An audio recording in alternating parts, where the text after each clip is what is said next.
Hi, everyone. I'm Damon Yakovlev, environmental planner at Cumberland County Soil and Water Conservation District based in Windham, Maine.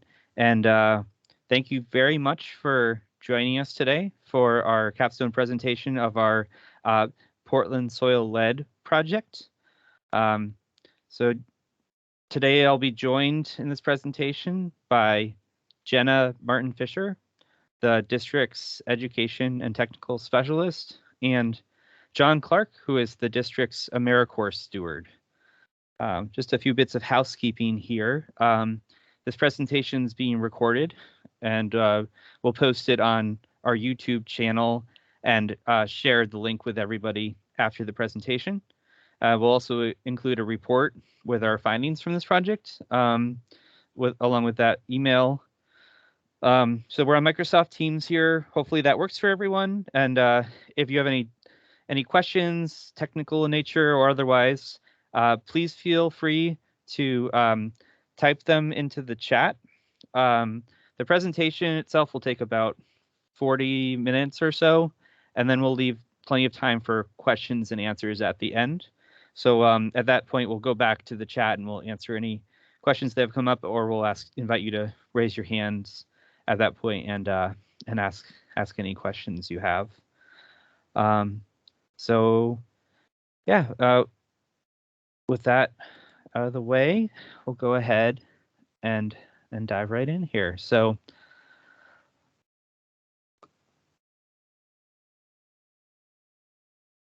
an overview of what we're going to cover during the presentation today.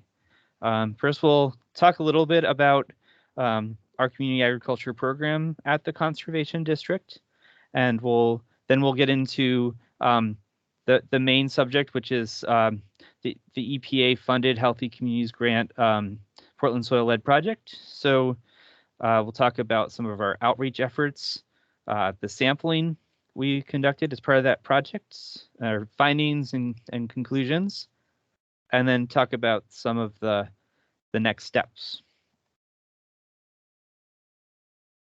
And as I said, after that, we'll get into questions and answers. So a little bit about the district's community agriculture program. Like all conservation districts, our district has always had some roots in traditional agriculture since it was founded in the 1940s. Conservation districts originated out of the Dust Bowl and were intended to really work to reduce soil erosion. Many of them also then branched out into water quality work after that period. That includes our district as well. We do a whole lot of work around Clean Water Act, MS4 support. But we've always done some technical assistance around traditional agriculture. But we've expanded recently to this area of community or urban agriculture, as it's sometimes known. And this really got started in 2016 when we got a grant from the National Association of Conservation Districts. And what that allowed us to do is to look at what were some of our needs here in Cumberland County around smaller scale agriculture, smaller scale producers, individual gardeners. And there's really two goals here. One is to increase food production and reduce any impacts on the environment associated with that, say erosion or make sure people are conserving water, that kind of thing. But also raise awareness about local food and increase the resilience of our food systems and address issues such as food deserts, shortening supply chains, and other related goals, growing the economy. There's really a lot of areas that are touched by this work in urban and community agriculture. And one thing about those two terms is they're used somewhat interchangeably. We tend to use the word community because some of our communities that we work in don't think of themselves as urban, but they still nevertheless have many of the same needs as our cities here in southern Maine where we work. So as we got started with our program in 2016 with that first grant, that allowed us to sort of establish the program and assess the needs better. And one of the things we did around that, among others, was to develop a survey to sort of look at, okay, so one of the things we know is an issue in our area is soil lead contamination. So we wanted to see, okay, well, how many people are aware of soil lead contamination? What do they know about what types of plants you can grow, or what precautions you may want to take if there is lower, moderate, or even high levels of soil lead contamination? And we found there really was a gap where 70% of people said no, they didn't know which plants are best to grow in soil that may contain lead. And we also found that more than half the people had done no type of soil test at all. So it seemed like there was a real need to address here. So that grant project wrapped up. We've worked on some other projects. They're not the subject of this presentation today, but I do encourage you to go to our website and check out some of them. We've been involved with some projects that include developing food forests, supporting community garden construction, developing curricula for youth education, actually providing youth education, and also a community agriculture planning project where we actually developed a whole toolkit that could be used for communities to develop a community agriculture plan. So if you're interested in any of that, I do encourage you to check out our website or follow up with a question after the presentation. But the subject today is the EPA Healthy Communities Grant that we are wrapping up this month. So it was awarded in September of 2019. At least that's when we began our work. And it was it's been a 2-year project. It has several objectives. They include first developing outreach materials around soil lead, conducting soil samples, plant tissue samples, providing action plans for contaminated sites, and then also producing a case study and this follow-up presentation. So with that kind of overview, I would like to then turn it over to Jenna, who's going to talk about some of the outreach efforts that were part of this project. So go ahead, Jenna. Yeah, so as Damon mentioned, we conducted a survey to assess that soil lead was an issue, where not a lot of people are very aware of it being an issue, and we're not testing their soil specifically for lead. And so we ended up selecting a focus area because that survey went out to the entire county, but we knew that it would be a particular interest in the city of Portland based on its historical uses. So our focus area consisted of the East Bayside, Bayside, Parkside, and West End neighborhoods. And so one of the things that happened in the past, in 1866, there was the Great Fire of Portland, and it burned down about 1/3 of the city. And so at that point in time, a lot of the building materials were made of lead. So we had lead paint or lead pipes, various forms. And then the area that's kind of down towards Bayside has also been a rather industrial area as well. So we knew that there was a lot of kind of historical land use and history that had caused a lot of lead to settle in this area. And from that fire of 1866, they took a lot of that debris and they actually used it for fill in what is now the Bayside area. So you can see in this picture from 1823, where we kind of have what the peninsula looked like laid over what it currently is. And that Bayside neighborhood basically did not exist in 1823. And so it's really just built right on top of that debris. That's kind of its foundation. And so kind of present day in the Bayside and Parkside neighborhoods, we see that this is kind of some of the more affordable housing that's left. So it's attracting people that might have low income needs. There's a lot of kind of support and resources for people who might not have a lot of resources available. Okay, next slide, please, Damon.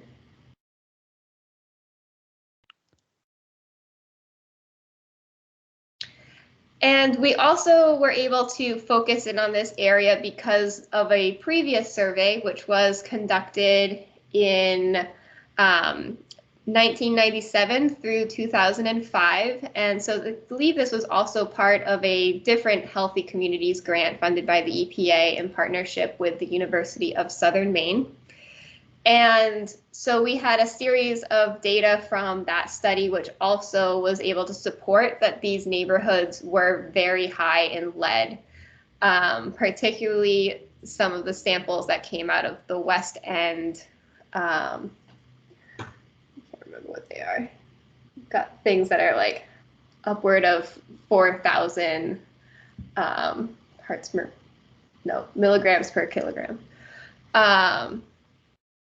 Yeah, so we really knew that this area had a history of lead and we had some groundwork to go on. All right, next slide, David.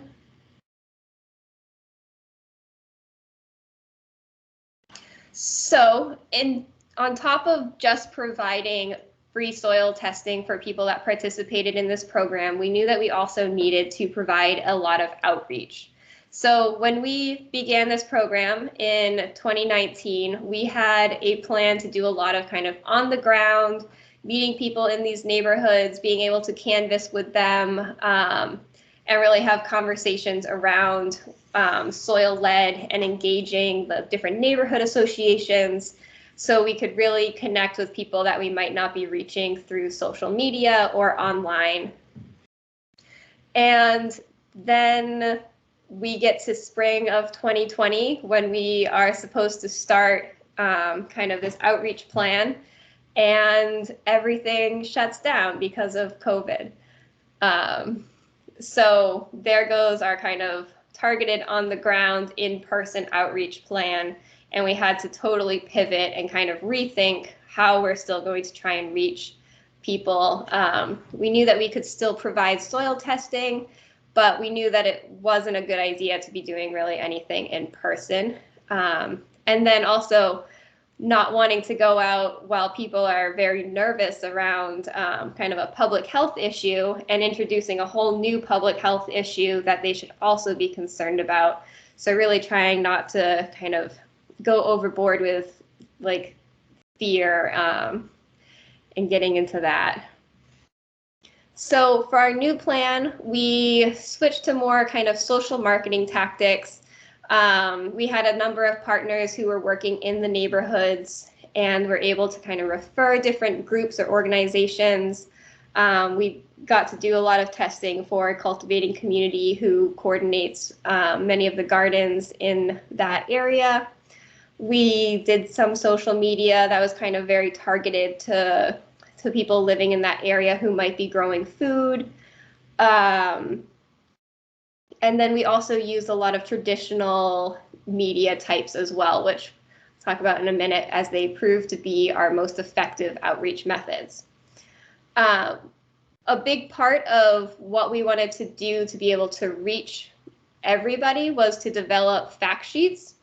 And so the fact sheets we developed cover the topics of what is soil lead, why is soil lead dangerous, and then what happens once you find out you have lead in your soil, how do you proceed, especially in terms of how do you continue to garden using that soil.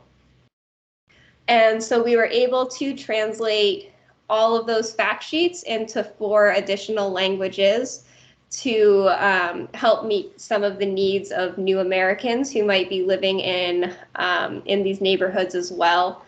So some of the demographics of Portland indicated that certain languages were more widely spoken. So we got them translated into French, Lingala, Portuguese, and Arabic.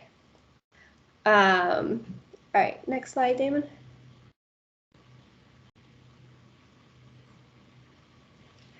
So when we started reaching out, trying to find people to sign up to get their soil tested for free, it was pretty slow going. We didn't have a lot of signups kind of instantly. We'd put it out kind of on Facebook. We sent a lot of emails. We tried to connect with partners. But again, this is spring, like March and April of 2020. There's a lot going on in the world, and this isn't really high on a lot of people's priorities. And so we were able to connect with a lot of different, more traditional news outlets, so either printed news or the radio. And as we continued into spring, we started seeing more and more of kind of supply shortages and people who were spending a lot more time at home and suddenly having an interest in gardening because maybe they were worried that certain types of produce weren't going to get to the stores and the supply chain just wasn't going to be able to support getting everybody food throughout the whole year. And so the West End News was kind of the big one that really started it off for us, and they did a big article on gardening. And as soon as that went out, we got tons of responses and were able to kind of kickstart the soil testing process. And as we went further into the spring and summer, we had more and more news outlets that were picking it up. And eventually we got to do an interview on CLZ. So some of these newspapers were meeting really kind of localized communities like the West End News, but we also had articles in the Portland Press Herald as well as the Bangor Daily News. And then CLZ, which reaches most of southern Maine. And so when we started up our media outreach again in spring of 2021, we kind of went straight towards those outlets. They'd proved to be kind of the most effective as well as cost effective because we didn't need to pay for additional advertising. And so we did a second round of interviews with CLZ, as well as a spot on Maine Calling for one of their gardening sections. So we were able to kind of reach a lot of the state of Maine, which was a little bit above and beyond. So overall, we had 14 different spotlights through either radio or print media, with 3 of them being radio. Next slide, Damon.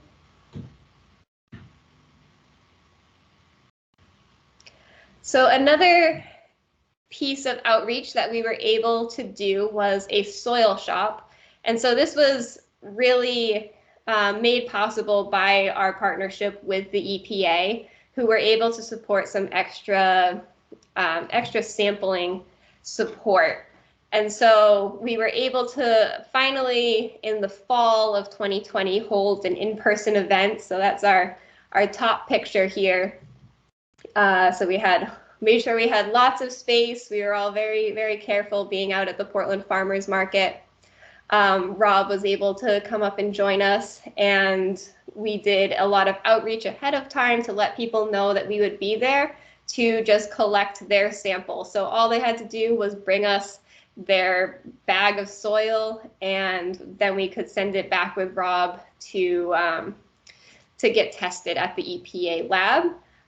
This allowed us to reach 77 additional people between the two, or to analyze 77 additional samples. So they weren't necessarily all from different people. But those samples were also able to expand our reach as well. So they didn't have to come right from that targeted area. They could come from kind of anywhere in the county and help us reach a lot more people. We were also able to then just have conversations, which kind of went back to our original outreach plan, to really kind of connect with people on the ground and hand out our fact sheets and let them know that this was an issue that they should be thinking about as they're planting. And so the farmers market was really a great spot for that. It gets a lot of traffic, especially at this one in the spring where we were able to see a lot of people were purchasing their seedlings and kind of connect with them on, well, have you tested your soil where you're going to plant those? Are you aware that this could be an issue for your produce? Yeah, so I think I'll hand it over to John if there's nothing you want to add, Damon. Oh, that was great, Jenna. Yeah. Go to the next slide here. So John's going to talk about some of the sampling techniques and sort of the action plans and some of the results. So go ahead, John. So once we got the word out that we were providing free samples in the 4 target neighborhoods, we opened up a registration form that folks could fill out with some additional site info, as well as the current uses of the area, if they had small children using it, if they currently grew edible vegetables. We would often follow up asking for additional site details and often pictures, so that when we did come collect samples, we could do so in a contactless, COVID-safe manner. When we went to the sites to collect samples, we would do so in an aggregate manner. So when we had our targeted plot that we were sampling from, we would collect 3 to 5 different spots from it and combine them to get a better representation of the lead concentration in the soil. Once we collected those samples, they were sent up to the University of Maine Soil Testing Lab in Orono for a full soil test. When we received those results back after a few weeks, we sent them along to the gardeners, along with recommendations on what they should be planting, precautions they should be taking based on the lead concentration that was found. You can see to the right of the slide is our safe soil action plan that we would send along based on the lead concentration that was found, along with some additional interpretation materials of the soil test. Sites that had high lead concentration were also offered additional plant tissue sampling, where we would go and collect some of their ripe fruits and vegetables when they were ready to be harvested. We would triple wash them as if they were going to be washed and eaten by the gardener themselves, and then we would send those up to the UMaine Soil Lab as well for lead screening. Similarly, when we got those results back, we would send along the results and some additional recommendations based on those findings. So if we want to move on, I can talk about the results. So we collected 191 soil samples total between the University of Maine soil testing that we performed, as well as the soil sample or soil shop samples collected. 177 of those samples were located in Portland, and 109 of those samples were located in the 4 targeted neighborhoods. So we were able to not only get a lot of good samples from where we were initially targeting, but also kind of analyze some other neighborhoods nearby as well. The results were pretty evenly distributed between heavy, minor, and normal background levels. That still does mean, though, that over 2/3 of the samples we collected had at least a minor level, 100 parts per million, of lead in their soil. And then onto the plant tissue samples. Over the 2-year period, we collected 29 tissue samples total. Most of them were one-offs. However, some were from the same plant and the same location over the 2 growing seasons. So we were able to do some comparison of lead uptake that way. Our initial findings found that plant texture may actually be an important risk factor to lead exposure.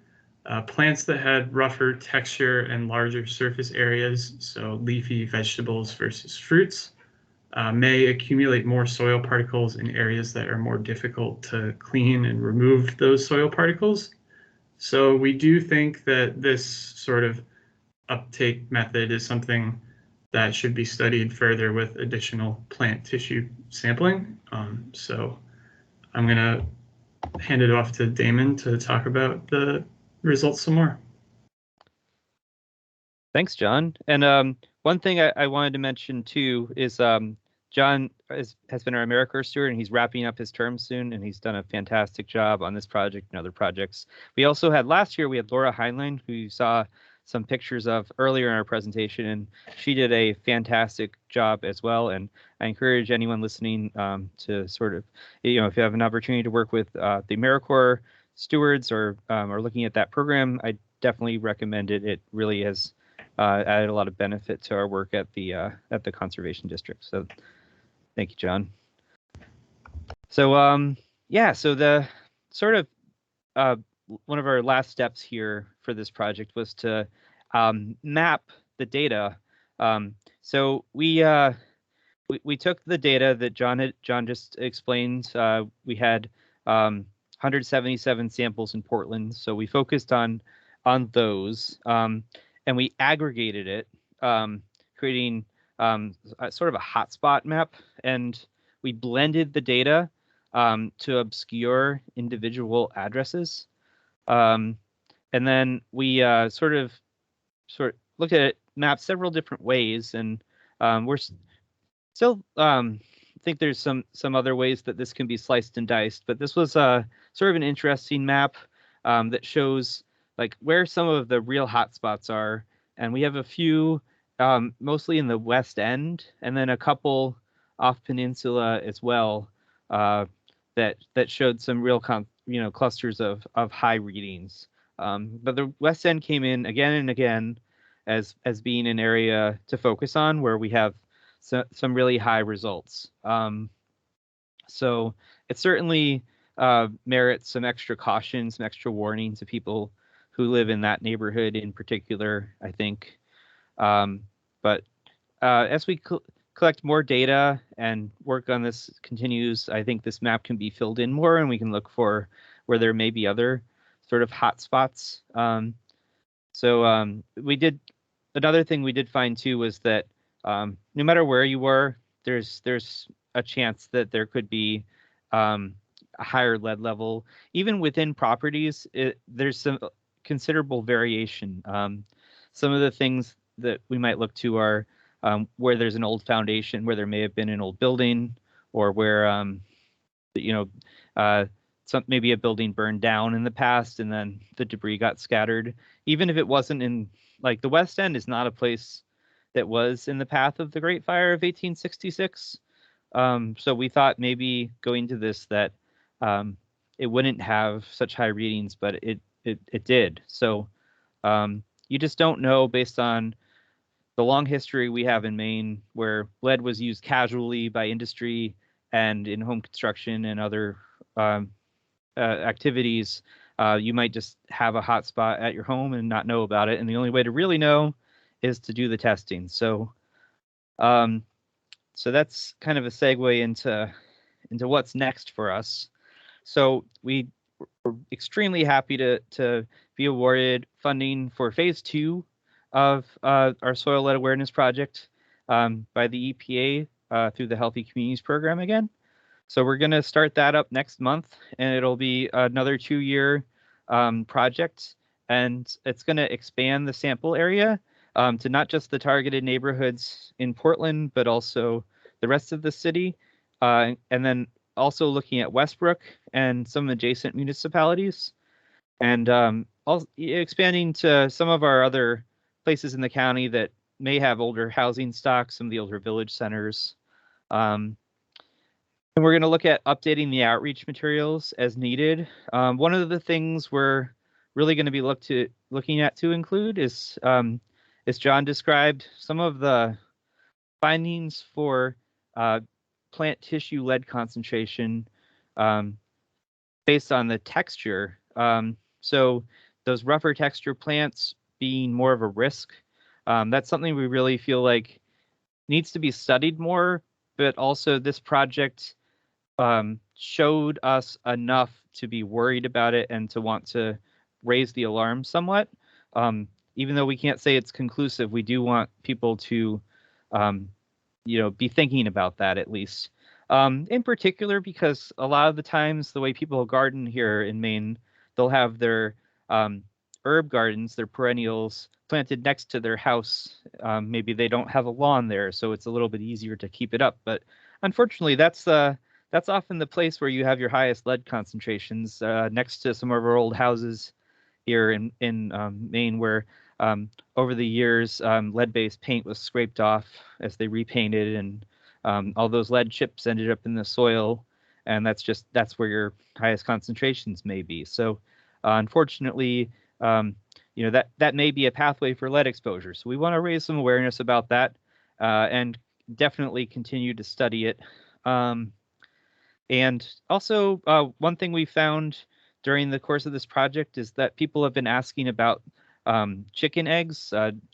There were stories that came out, especially during the real height of the pandemic last year, where people couldn't buy chicks. They wanted to raise home chickens, and it's something that's really taken off. But at the same time, people are perhaps raising these chickens in places that might have high soil lead contamination. So there's some interest in looking at the degree to which lead may be a contaminant in the chicken eggs that people are consuming. So we've added that as part of the scope for the next phase of the project. So we'll be doing a large number of samples of soil, plant tissue, and chicken eggs going forward, and we'll be doing some outreach around that as a next step. And I think that's a really good focus for the conservation district, and a good role for us to play as community agriculture becomes more and more important and popular in not only in our area, but really around the country. And we're glad that we're able to share this data and have the support of the EPA and the interests of EPA in supporting this work. So with that, I'll see if Jenna or John want to add anything before we move on to questions.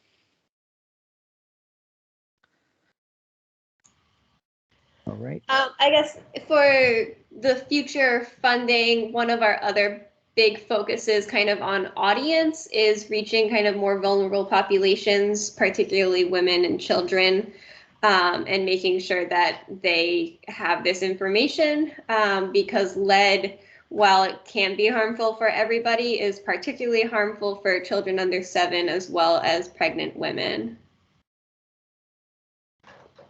Thanks, Jenna. Yeah, that's a great point, and that's one of the things we're going to be doing going forward is talking to some of our partners in, say, public health and local nonprofits who can help us reach audiences that haven't been reached with some of this information.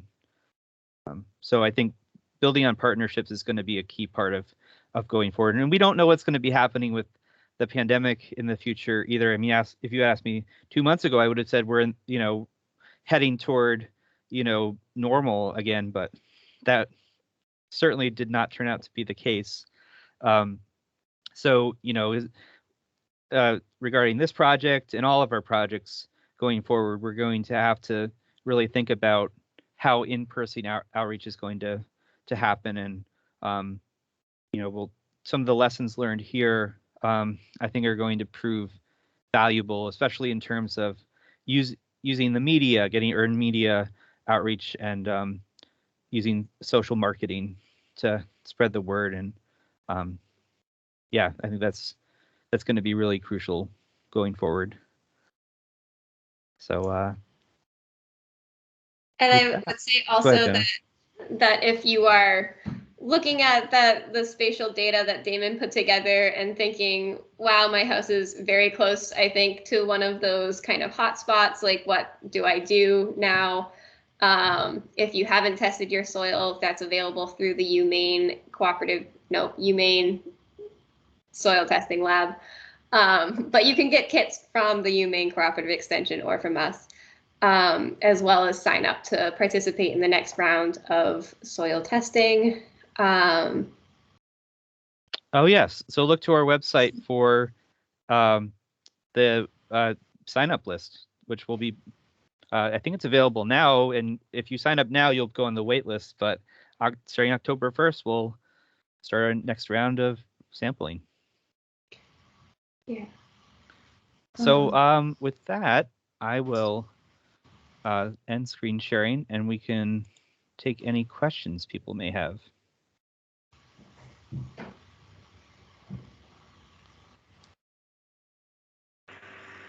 Hi guys, this is Rob Gilman from EPA, and first of all, I just want to say thank you for conducting this project, because it was incredibly challenging to figure out what to do as COVID threw a lot of curveballs at everybody. And I think better than most, if not all, the grants that I know of at EPA during this time period, you guys did a really amazing job of pivoting and of finding creative ways to move forward. It's just a testament to everybody's creativity and dedication and just steely Maine capabilities. The question that I have has to do with if you saw anything, like as you said, there was an uptick in community gardening, and I'm wondering if you saw any sort of interesting demographic trends with that as well. As the people who are mainly in urban gardens, or was it in their homes, or any other demographic feedback? That's a good question. I don't know that we've seen a specific demographic breakdown of it, but I'd say across the board, there was a lot of interest. And the thing we definitely can say is that there was much more interest than there ever had been in recent memory. So that means that there's people gardening who hadn't been before in places that hadn't been gardens before or in a long time. So from the question, looking at the soil lead contamination issue here, it means that there's just by chance there's going to be some people gardening in lead contaminated soils. So who exactly is doing it? I think that's a great question. So I don't know, Jenna, have you seen this demographic analysis of that? Not exactly. Nothing kind of official. I feel like I see a lot of kind of younger or like 20 somethings that are kind of really picking it up. But I don't know if that's just kind of what I see in my social circles that come up with having a lot of interest in that. Yeah, we have heard from Cultivating Community, who has been a great partner on this and many other and other projects we've worked on too. I see that Rowan from Cultivating Community is on this call. That they've told us that there's a huge waiting list for community gardens, and I think that just reflects the need and sort of the interest in people gardening who may not either be able to at home, maybe because they're concerned about contamination or for whatever reason. But that is one of the reasons why people may be interested in community gardens. So that's a data point that reflects some of the possible sort of awareness of lead contamination. Great. So there's lots of reasons why people like to go to community gardens, but that may be one of them.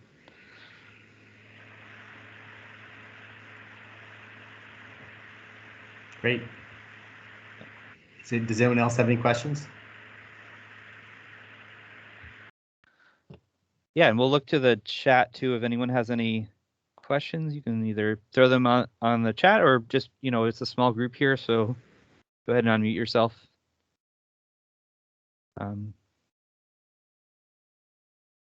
I just actually have a question. Is there someone who was in the lobby who was unable to get in? Yes, Elizabeth Parsons. I thought she did get in at one point. I was emailing with her a little bit. It wasn't allowing me to admit her. Yeah, I was able to admit her at some point, but yeah. I guess she left. So it worked though. Okay. So another question that I have has to do with the follow-up project. I know that you're going to be expanding the territory, and also maybe working as well with livestock or chicken eggs, which I think is a very it's a growing urban produce or food product that's being created, and so your sampling efforts are going to, I think, lead to a lot of interesting results that could be widely applicable around the country as all these people are out there with their raising their chicken.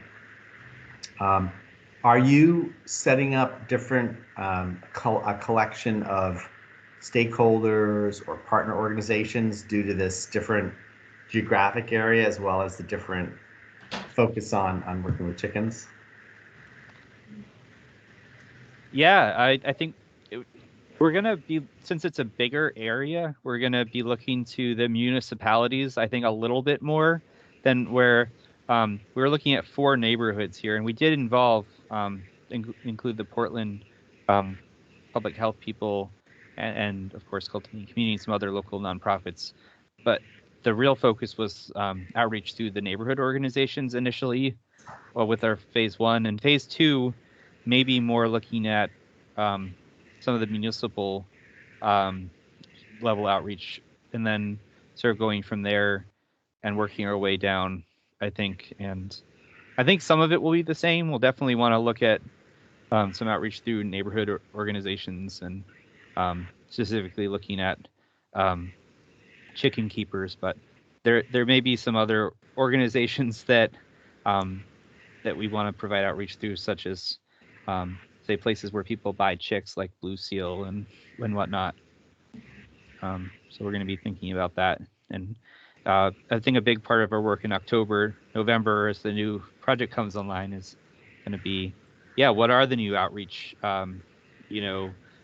tools or where are we going to provide outreach to for the next phase?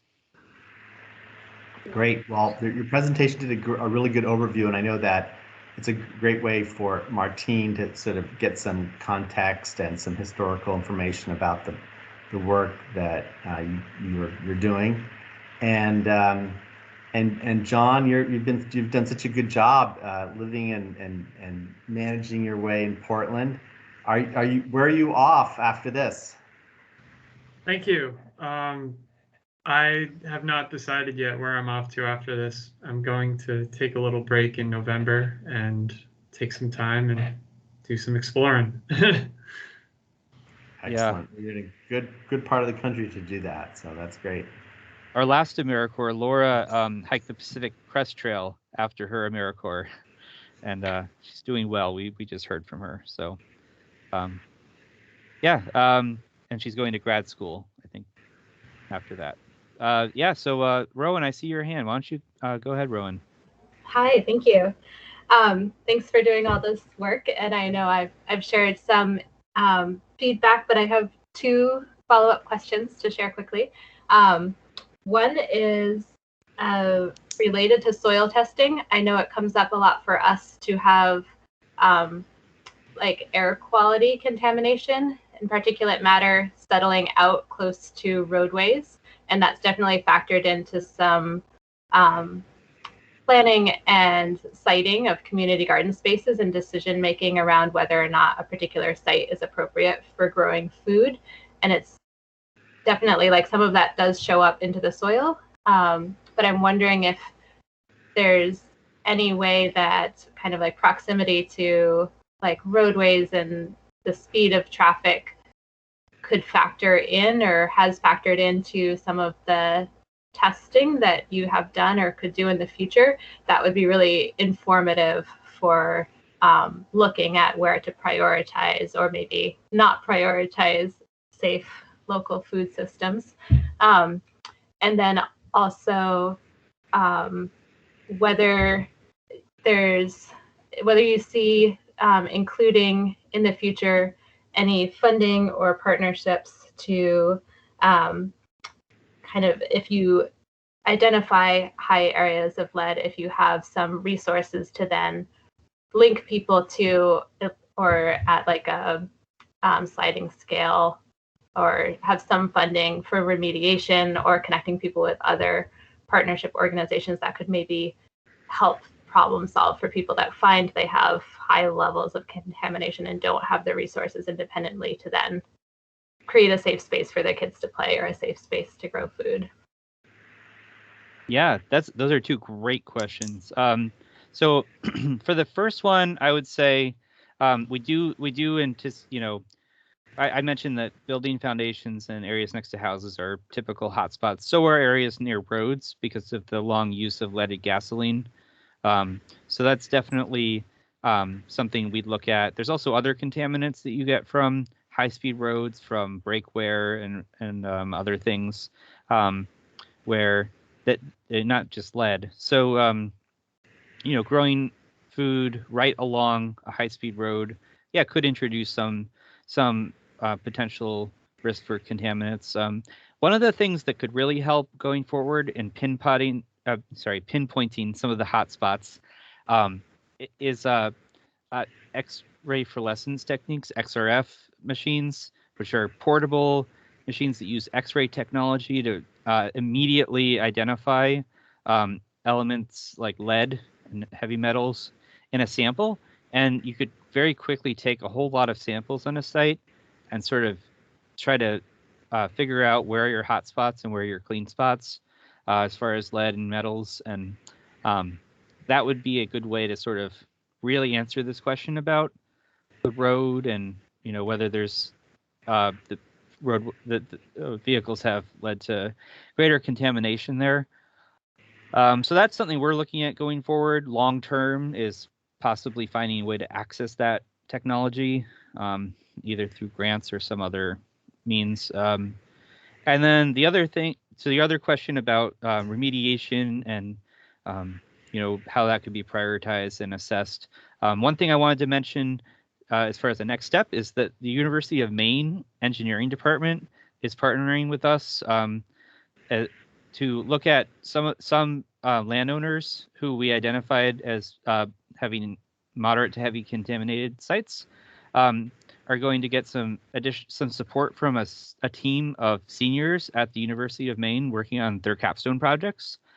So the team's going to make recommendations to people and do some site designs. Now, they won't be stamped designs because they're students, but it will give people something to work off if they want to address some contamination issues on their site. And that going forward may be a way to sort of bring some extra resources to people. And it'll be at no cost to the landowners. And I think it kind of taps into some of the latest thinking around soil lead contamination is really focused on keeping it in place, stabilizing the soils as much as we possibly can. It's very expensive to remove the contaminated soil. It disturbs it. It potentially contaminates other areas in the process. It can be done. There are places where it should be done, but it's expensive and it's not going to be feasible in many cases. So this idea of stabilization, phyto remediation was a big topic in years past, but where plants would uptake lead and the plants could then be disposed of. And it's based on some recent research I've seen. That may not be the best way to go. Plants can remove a lot of contaminants. They may not necessarily be the best way to remove lead, however. But what they can do for us, which is really helpful, is they can stabilize loose soil and prevent it from moving around. And that loose soil getting onto your plants is a huge pathway for contamination that if we can reduce that, then we can really help reduce the lead exposure for people consuming those plants. So, washing the plants is great, but if we can stabilize our sites so the lead's not blowing around, lead contaminated soils are not blowing around in the first place, that's a really good way to go. So we're going to look at promoting that idea more, and this UMaine team is going to look at some site stabilization with that in mind. So I hope that will help, Rowan. But you're right that we do need to look at put some more resources into, some more pinpointing and some more, opportunities for remediation, for sure. That's a great start. Thank you. Yeah.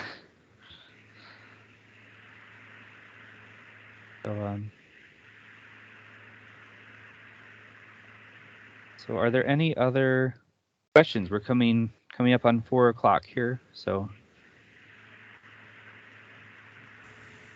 This is Martine. I have a question. Yes. Great presentation. I'm really excited to see where this project goes first. I was wondering if there's anything else to say about the messaging that you had to think through in strategizing about how to balance talking about lead as a problem during this like public health crisis. Is there anything interesting to share about that, basically? You want to take that one, Jenna? Yeah, that sounds like a me question. Yeah, so I think we really tried to focus on kind of the catch line of like, have you tested your soil, without kind of immediately putting out there like your soil might be dangerous, your food might be poison. So kind of more just generally asking the question of, as a gardener growing food, I see you also have young kids, like, have you tested your soil? Have you thought about some of these things? And so that was especially useful at the farmers market when we were in person, as kind of a leeway into conversations there. And then I think also kind of asking that question, a lot of gardeners were picking that line up as, I know that's something I need to do because it tells me if my plants are going to grow. And so when we were advertising, kind of doing the free advertisements through Facebook or other marketing, using the offer of, we have free soil testing available to you. So they knew that they were also going to get that full nutrient profile when we did the test through the UMaine system. So we could kind of get them in the door that way, and then also provide them with the information about this lead and how, if it comes back as a high concern, we have steps that they can take. And especially if they are finding that there is medium to high lead, letting them know that they can still garden there. They just need to be careful, and maybe change what they're doing. So without kind of instilling panic of stop what you're doing, remove all the plants immediately, we have information where we can help you to continue what you're doing.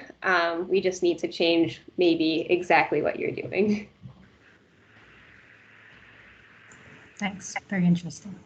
Yeah, and one thing I'll add to that too is this idea of stabilizing bare soil and vegetating it or adding mulch is something that we have been recommending for years anyway at the Soil and Water District. So where it ties into say a high sample that we found through this project, say in a kid's play area or something like that, we we'll make that recommendation where we would have probably been doing that anyway, but there's some extra emphasis on it, I guess, where there's no reason not to have your kids play there if you've stabilized the soil appropriately and they're not digging in it. So mulch is one of our best friends at the conservation district, and so we're promoting low cost effective methods like that to really get everything as stable as we can. So, interesting. And what's also interesting is that there may be these knock-on effects around of course stabilizing soil has water quality benefits, and so it's nice to see how there's a correlation between these things. So it's great. Yeah, and it comes back to what I was talking about in the beginning, where community agriculture has many facets and benefits many areas: placemaking, economic development, public health. So so water quality is another big one, and so it's definitely a good focus for us, and I think it's important work for for the communities where we work in to provide a real benefit for people and advance the science as well. So there's a lot of interesting stuff here. We've really enjoyed working on this project, and we're really looking forward to working on phase 2 as well. Excellent. Well, I think I'm all set here, and just kudos to the whole team and to the hard work and pushing this forward and doing such a good job to protect the community and doing it in such a way that's so professional and it just speaks really well for your organization. And I'm super happy that you got the second grant. It scored really highly. So I don't know who's writing your Damon. Are you the writer? It's a totally a group effort. Jenna played a big role. So and also our district manager Chris Brewer is a wonderful copy editor and great with the financials. So yeah, we have a really good team, and it was definitely a group effort. Well, a lot of very, very clear, persuasive writing. So you've got a good model in place. So thanks. We appreciate that. And although I'm not going to be the project officer anymore, and you're going to be in really good hands with Martine, I've asked Martine to keep me abreast of things, so I can just provide some background, and just also I'm really curious as the project moves forward. So you'll be seeing me as time moves on. Well, thank you, Rob. We've appreciated your support for sure. It was great, especially when you came up for the soil shop and made that happen. That was huge. And so we'll look forward to working with you, Martine. And and the next 2 years are going to be, I think, a lot of fun. Excellent. All right, bye guys. Have a great rest of the day. All right, thank you everyone for joining us. And as I said, we'll send out the recording and the report, and feel free to get in touch with us anytime with questions or additional thoughts. Oh yeah, and also if someone could send me the PowerPoint, that was really great. I appreciate that. We will do that. Ciao. All right, thanks everyone. Thank you. Thanks. Bye.